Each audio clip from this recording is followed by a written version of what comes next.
Chapter 230 Sakamoto Days telah rilis dengan judul Si Penembak Jitu Jenius, di mana kita mendapatkan dua cover berwarna. Yang pertama, untuk informasi bahwa sudah dipastikan Sakamoto Days akan jadi live action. Sakamoto dan kawan-kawan akan beraksi dalam format live action di layar lebar. Rencananya akan rilis saat Golden Week, yaitu sekitar April sampai Mei 2026.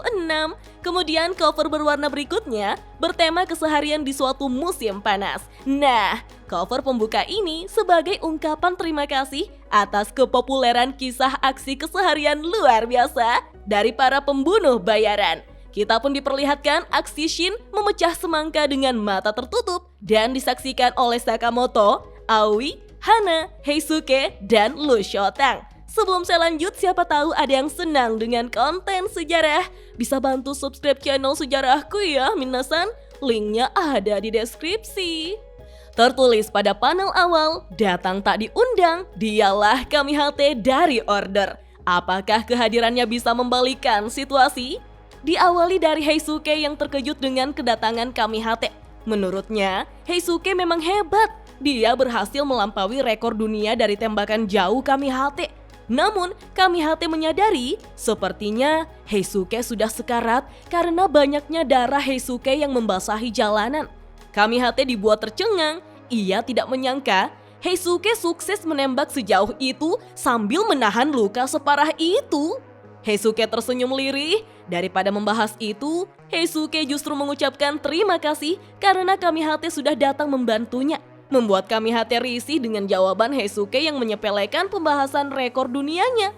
Apakah maksud Heisuke melampaui rekor dunianya itu mudah sampai tidak perlu dibahas? Heisuke berusaha meluruskan, bukan begitu maksudnya. Toh, Heisuke bahkan tidak sadar kalau ternyata jaraknya sejauh itu. Namun Kamihate menodongkan moncong senapan di pipi Heisuke karena salah sangka, mengira Heisuke sombong karena jaraknya terlalu mudah dijangkau sampai Heisuke tidak menyadarinya. Kamihate berteriak, "Keparat, kita putus hubungan saja." Sayangnya, Kumanomi tidak peduli dengan obrolan mereka dan langsung menarik rel kereta api besi menggunakan kaos tangan magnetisnya untuk menyerang mereka. Bersamaan dengan itu, ternyata ada kereta api yang sedang melintas sehingga kereta api itu berbelok mengikuti rel kereta besi yang sudah Kumanomi tarik, minasan. Kita pun diperlihatkan serangan luar biasa gila dari Kumanomi yang menjatuhkan kereta api beserta relnya tepat di posisi dua penembak jitu itu. Tetapi Kamihate mengangkat tubuh Heisuke dan mampu menghindari serangan brutal itu, minasan. Kumanomi mulai mengomel. Menurutnya, mereka anggota Order sama saja. Kenapa suka sekali bergaul dengan ikan teri? Setidaknya, Kumanomi pernah mengenal satu orang yang mati gara-gara membantu ikan teri. Di sini, yang Kumanomi maksud adalah Hyo yang telah mati karena melindungi Heisuke, minasan. Tentu saja, hal itu membuat Heisuke merasa bersalah. Dengan cepat, Kumanomi melemparkan pecahan-pecahan besi ke arah keduanya. Tetapi Kamihate menghindarinya begitu lincah sambil menggerutu. Cih, dasar menyebalkan. Saat itulah Heisuke mulai berpikir kalau sampai Kamihate juga mati gara-gara dirinya. Heisuke pun menyuruh Kamihate untuk meninggalkannya. Membuat Kamihate marah dan kembali menodongkan moncong senapannya di kepala Heisuke. Bukannya aku ini temanmu? Apa karena tadi ku bilang kita putus hubungan? Dasar sialan. Kamihate segera menendang Heisuke, tapi tendangan itu bermaksud untuk menyelamatkan Heisuke dari serangan Kito yang menghancurkan beton dengan tinjunya. Heisuke berkelik pada Kamihate bahwa dia bisa sendiri, membuat Kito merasa Heisuke menjijikkan karena bertingkah sok pahlawan yang rela berkorban. Siapa sangka Kamihate langsung menembak Kito tepat di dadanya dengan posisi Kamihate yang berada di bawah kakinya. Tentu saja, tembakan dari senapan jarak jauh yang digunakan pada jarak dekat lebih kuat dan menyakitkan, sehingga Kito sampai muntah darah, minasan. Namun dari arah belakang, Kumanomi berusaha mendekat untuk meninju Kamihate, membuat Kamihate berusaha memblokirnya menggunakan senapannya sendiri. Tetapi Kumanomi memanfaatkannya dengan menggenggam senapan Kamihate untuk mengendalikannya. Lalu dengan cepat, Kamihate menendang leher Kumanomi sampai muntah darah, minasan. Sontak, Kumanomi terkejut karena Kamihate tidak hanya jago menembak jarak jauh. Kamihate mengakhiri serangannya dengan memukulkan moncong senapannya itu tepat di kepala Kumanomi sampai terbentur di beton jalan. Kamihate berteriak bahwa teman itu seharusnya dipercaya. Heisuke tampak kesusahan bernafas, namun dia lega karena Kamihate sekuat ini meski tanpa menembak. Yah, Kamihate benar-benar hebat. Tetapi kondisi Heisuke benar-benar parah sehingga dia tidak kuasa menahan tubuhnya dan tumbang. Kamihate pun sangat mengkhawatirkan Heisuke. Namun, Kumanomi dengan darah yang menetes di hidungnya mulai bersiap menembakkan Heisuke menggunakan paku besi yang diperkuat oleh magnet. Jangan remehkan aku. Ketika tembakan paku besi itu nyaris saja mengakhiri hidup Heisuke, Kamihate pun memblokir serangan itu menggunakan moncong senapannya. Alhasil, moncong senapan kebanggaannya itu langsung hancur seketika, minasan. Kumanomi tersenyum menyeramkan karena puas dengan efek serangannya. Lihatlah itu, itulah akibatnya kalau Kamihate tidak pilih-pilih pergaulan.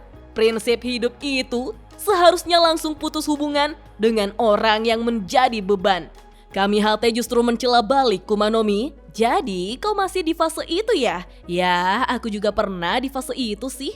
Kumanomi pun tampak geram. Lalu Kamihate melanjutkan anggapan Kumanomi yang berpikir bahwa dia kuat meski sendirian, jadi semua manusia adalah penghalang baginya. Tapi yang namanya teman tidak seperti itu. Kumanomi mungkin tidak paham, orang yang meributkan hal remeh seperti Kumanomi tidak akan pernah paham seberapa hebatnya Heisuke. Kumanomi semakin kesal dan membalas, justru Kamihate lah yang tidak paham. Mereka berdua adalah penembak jitu yang sudah kehilangan senjata. Apa Kamihate tidak memahami situasinya sendiri? Nah, di bagian ini terlihat moncong Kamihate kembali utuh ya, minasan. Apa ini kesalahan gambar? Atau hanya ingin memperlihatkan Kamihate yang berbicara dengan moncong senapannya?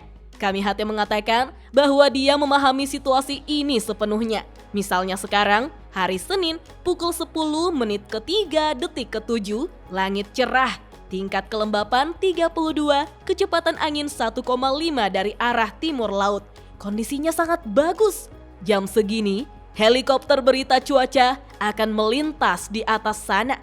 Kita pun diperlihatkan tangan Kamihate yang menunjuk ke atas sembari berkata, lalu hari ini kau akan mati.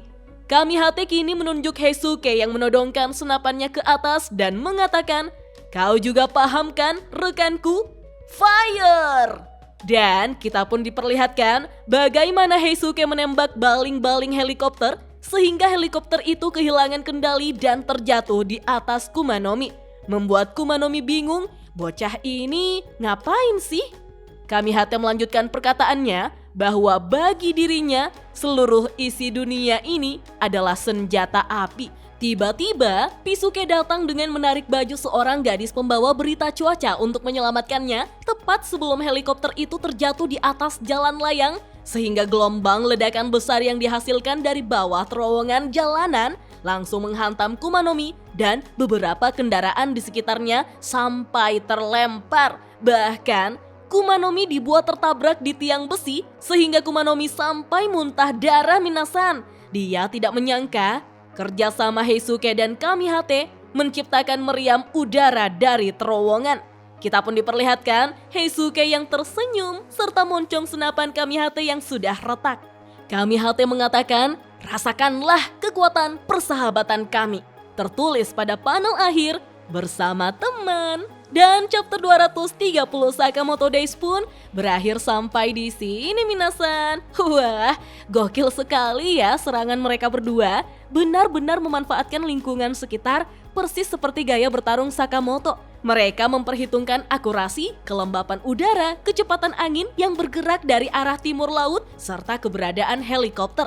Hanya butuh satu tembakan jarak jauh yang presisi dan tepat sasaran. Keduanya pun mampu menghasilkan meriam udara dari terowongan. Tapi, apakah itu cukup untuk mengalahkan Kumanomi dan Kito, minasan? Apalagi, Kito tidak terlihat terkena serangan besar itu. Meskipun ya, dia juga terluka akibat tembakan jarak dekat Kamihate. Bagaimana pula dengan kondisi Lu Shotang ya? Apakah Lu Shotang dan Nenek Mia sudah aman dari polisi pembunuh bayaran? Kita lanjut ngobrol yuk di kolom komentar. Oke deh, sampai di sini dulu ya. Dah.